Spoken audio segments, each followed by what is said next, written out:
Veremos ahora la segunda de las enfermedades lácticas, que es la picadura láctica o fermentación láctica. La picadura láctica o la fermentación láctica no tiene nada de diferente a la fermentación láctica que han visto en microbiología, fermentación láctica de los azúcares. Nosotros vamos a repasar el concepto, el quimismo de la fermentación láctica, cuando veamos una fermentación láctica, la fermentación maloláctica, que para nosotros es muy importante y la vamos a ver por separado. Y vamos a distinguir la fermentación láctica de la fermentación maloláctica, que no es lo mismo. Bien, entonces ahora no nos vamos a centrar en el quimismo, pero sí vamos a ver todos los aspectos de esta enfermedad, para poder entenderla, para poder diagnosticarla. Y siempre la misma pregunta: ¿cuándo y en qué condiciones del medio se desarrolla la picadura láctica? Normalmente esta enfermedad se produce al final de la fermentación alcohólica. Habíamos visto que la picadura manítica o la fermentación manítica se produce durante la fermentación alcohólica. Durante la fermentación alcohólica se produce una parada de la fermentación alcohólica y ocurre la picadura manítica. Y habíamos visto que una de las condiciones es que hubiera una buena cantidad de lebulosa, es decir, por tanto debíamos, para que se dé esta enfermedad, la manítica, necesitamos mucho azúcar, por lo menos más de 20 gramos por litro, 20, 30, 40, 50 gramos por litro de lebulosa. Bueno, la picadura láctica se da cuando las concentraciones de lebulosa están por debajo de los 10 gramos. Es decir, que para poder diferenciarlas, podemos considerar la concentración de lebulosa. Arriba de 10 gramos normalmente se va a dar la picadura manítica y por debajo la picadura o fermentación láctica. Es más, hay algunos autores que directamente no diferencian estas enfermedades. Dicen que la consideran una única enfermedad con diferentes manifestaciones. Nosotros preferimos, siguiendo el estudio que hizo el padre Oreglia del tema, diferenciarlas, porque las consecuencias son muy distintas. Aunque es verdad, absolutamente verdad, que están vinculadas. Cuando se da la picadura manítica, después de la manítica viene la picadura láctica, sin solución de continuidad. Entre otras cosas, porque son exactamente los mismos microorganismos los que provocan primero la manítica y luego continúan con la picadura láctica, exactamente los mismos. Y lo esencial es que haya una suficiente cantidad de azúcar. ¿Cuáles son los factores que predisponen a la ocurrencia de esta enfermedad? Muy parecidos a los anteriores: deficiencia de acidez.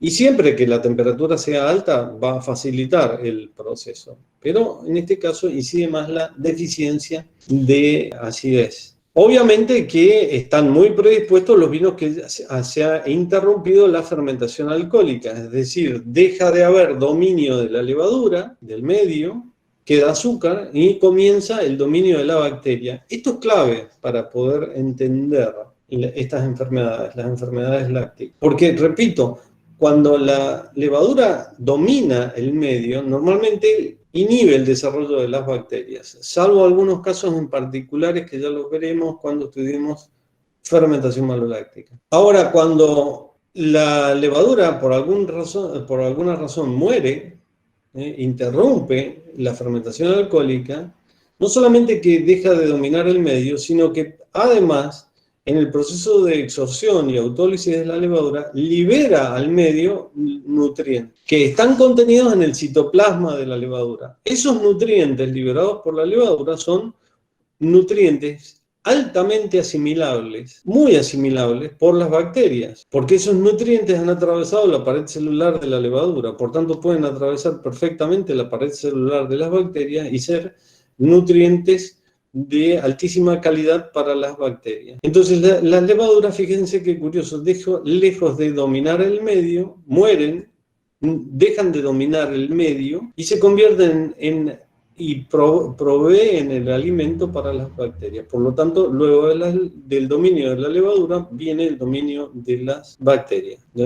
Aquí se aplica ese refrán, rey muerto, rey puesto. Deja de reinar uno y comienza a reinar otro. Bueno, ¿cuáles son los factores que dificultan esta alteración? El anhidrido sulfuroso, adecuado, en dosis adecuadas, la acidez total elevada, que es lo mismo que decir pH bajo. Características organolépticas. Bien, siempre la turbidez, los microorganismos generan turbidez, de modo que el turbio siempre existe. Un olor pronunciado ácido láctico, hay que estar entrenado para percibirlo, pero aparece, es muy característico. Recuerda al olor del queso, dicen algunos autores, pero también, porque hay fermentación láctica, a nuestras aceitunas verdes fermentadas. Tienen ese aroma, adquieren algunas características que recuerdan a las aceitunas fermentadas. El sabor es desagradable, muchas veces es repugnante. Ya dijimos que los microorganismos son los mismos que provocan la picadura manítica, exactamente los mismos. Y volvemos a hacer hincapié en los componentes del vino que transforman y las sustancias que originan. Y hago mucho hincapié en esto porque es la clave para entender y diagnosticar esta enfermedad y todas. Bien, podemos decir que se pueden dar dos fermentaciones lácticas. Una es la fermentación homofermentativa y la otra la heterofermentativa. La fermentación homofermentativa es un caso de estudio fundamentalmente, porque difícilmente en una bodega se dé una fermentación en estado puro, fermentación homofermentativa de bacterias puras. Para eso debería existir un cultivo de bacterias lácticas puras, y estos cultivos puros difícilmente se dan por contaminación, de modo que esto prácticamente es un caso teórico que no ocurre en la realidad. Pero vale la pena prestar atención. ¿Qué ocurriría si se produjera? En la fermentación, la fermentación homofermentativa de los azúcares da como resultado ácido láctico, solamente ácido láctico. En el texto figura anhidrido carbónico, pero acá hay que hacer una salvedad. La fermentación láctica no provoca liberación de anhidrido carbónico. Sin embargo, si uno va a la vasija binaria, va a ver que hay liberación de anhidrido carbónico, y esto puede parecer una contradicción, pero no lo es, si se entienden bien en los términos del problema.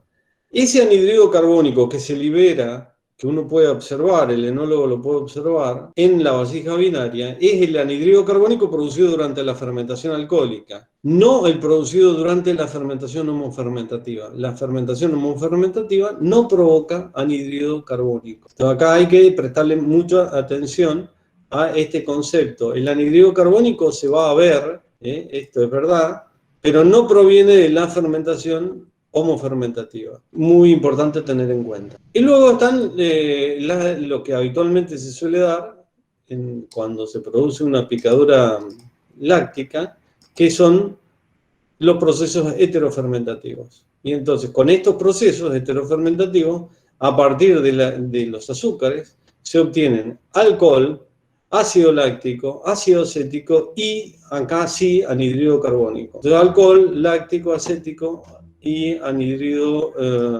carbónico. Esto es muy importante para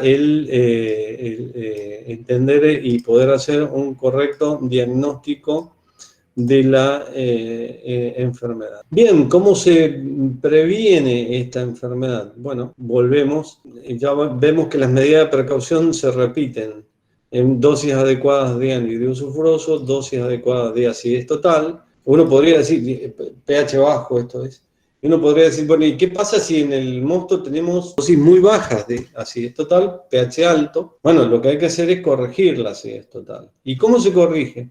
Bueno, un modo de hacerlo es mediante el agregado de ácido tartárico. Otro modo de hacerlo es la corrección del pH mediante la utilización de resinas de intercambio catiónico, que están especialmente indicadas para este fin. Pero lo importante es corregirlo. Y siempre queda la posibilidad de establecer cortes con otros caldos.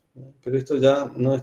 Hay veces que no se disponen otros caldos y sobre todo de baja acidez, pero es una posibilidad. Pero siempre de un modo o de otro hay que corregir la acidez total.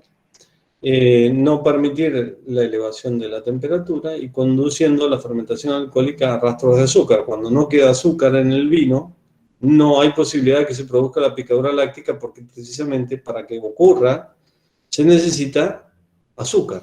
Bien, si de todas maneras ha ocurrido la picadura láctica, ¿cómo se corrige? Bueno, hay que limpiar el mosto. Entonces, para esto, lo ideal es la clarificación. Hay un compuesto que es la hemoglobina, que es una proteína que se obtiene de la sangre vacuna, que es especialmente indicada para clarificar los mostos o los vinos o los caldos, podríamos decir en general, y con esta clarificación eliminar las bacterias que están produciendo esta enfermedad. Luego, una filtración esterilizante ayuda a eliminar el vector, el origen, el microorganismo que provoca esta enfermedad. Y de esta manera, luego limpiando el vino, uno controla el proceso. Siempre, después de todo esto, hay que corregir, antes, durante y después, hay que corregir las dosis de anhidrido sulfuroso y la acidez total para que haya un buen nivel de anhidrido sulfuroso activo. Las dosis ya las vimos, y de esta manera el vino va a quedar, el problema va a quedar subsanado. Pero también hay otro proceso de fermentación láctica de los azúcares que es menos conocido, y es el que vamos a explicar a continuación, la fermentación láctica de pequeñas cantidades de azúcar. Y cuando hablamos de fermentación láctica de pequeñas cantidades de azúcar, no nos referimos a las pentosas que quedan en el mosto, como arabinosa, silosa, que no son azúcares fermentables, o pequeñas cantidades de hexosas por debajo de 1 gramo por litro, que pueden llegar a quedar después de la fermentación alcohólica.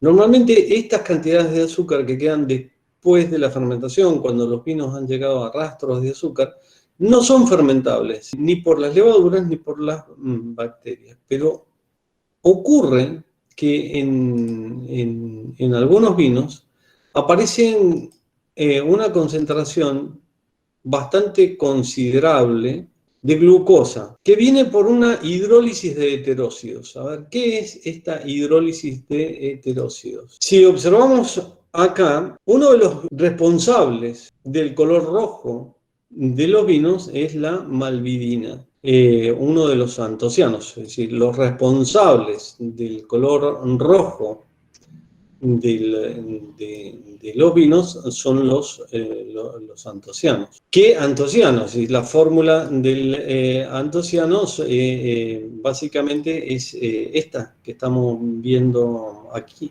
¿Y cuáles son los antocianos? La pelargonidina, cianidina, delfinidina. Acá simplemente ponemos esta parte, ¿no? Pero la molécula completa.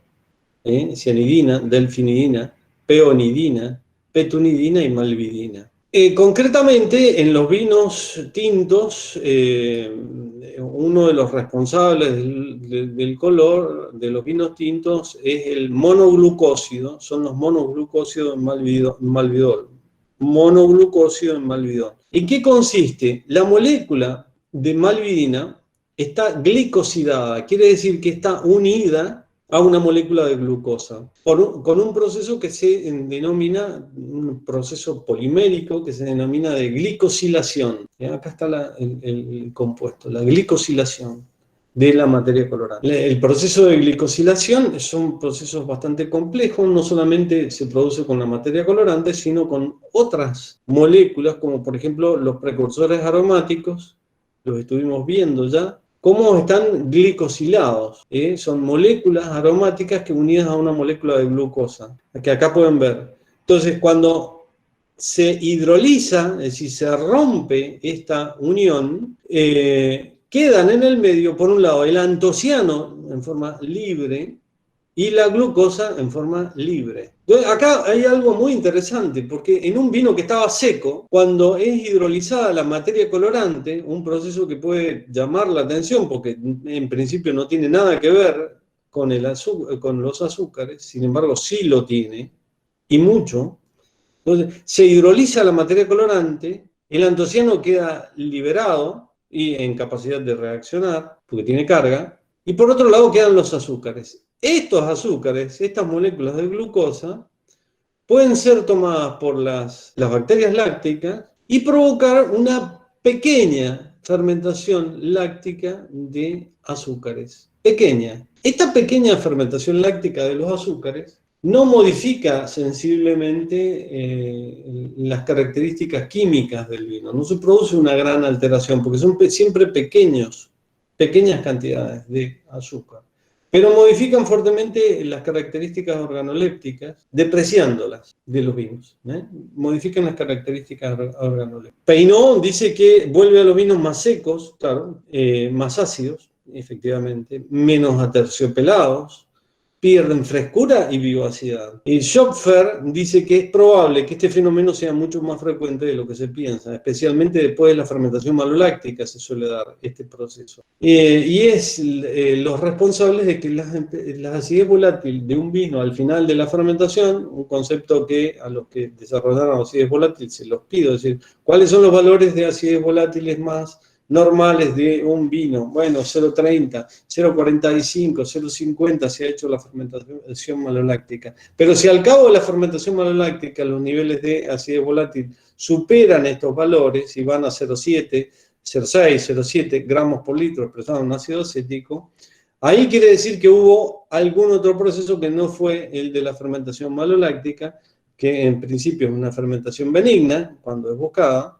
y ha ocurrido otro proceso, que bien puede ser la fermentación láctica de pequeñas cantidades de azúcar, este proceso, que no va a modificar mucho la composición química del vino, pero sí va a menospreciar la calidad organoléptica de los vinos, haciendo a los vinos un poco más ácidos, menos aterciopelados, con menos frescura, con menos encanto. Bien, de este modo hemos visto, podríamos decir que hemos estado hablando de las enfermedades que afectan a los azúcares, que tienen como substrato especialmente a los azúcares. A la fructosa, produciendo la picadura manítica, y a la glucosa, produciendo una picadura láctica. El origen de esa glucosa puede ser de los azúcares en sí mismos, que es la picadura láctica pura, lisa y llana, y también esa glucosa puede venir de la hidrólisis de heterócidos, materia colorante, como estuvimos viendo, que al ser hidrolizada dejan en libertad moléculas de azúcar, y esas moléculas de azúcar son tomadas por las bacterias, fermentadas y provocando una enfermedad que, repito una vez más, se suele dar muy comúnmente después de fermentación maloláctica, por un descuido, y disminuye la calidad de los vinos. Y se puede prevenir muy fácilmente simplemente cortando la fermentación maloláctica a tiempo. Ya veremos cuando la estudiemos cuál es el criterio para frenar el proceso de las bacterias lácticas al final de la fermentación maloláctica. Y siempre en la conservación de los vinos, manteniendo dosis adecuadas de anhidrido sulfuroso activo, de manera que impidan el desarrollo de las bacterias lácticas. Esta hidrólisis de los heterócidos suele ocurrir con mucha frecuencia en los vinos guardados en barrica, que lejos de mejorar, empeoran un poquito, debido a la fermentación láctica de los azúcares. Con esto terminamos el estudio de las enfermedades de la picadura láctica y de la fermentación manítica.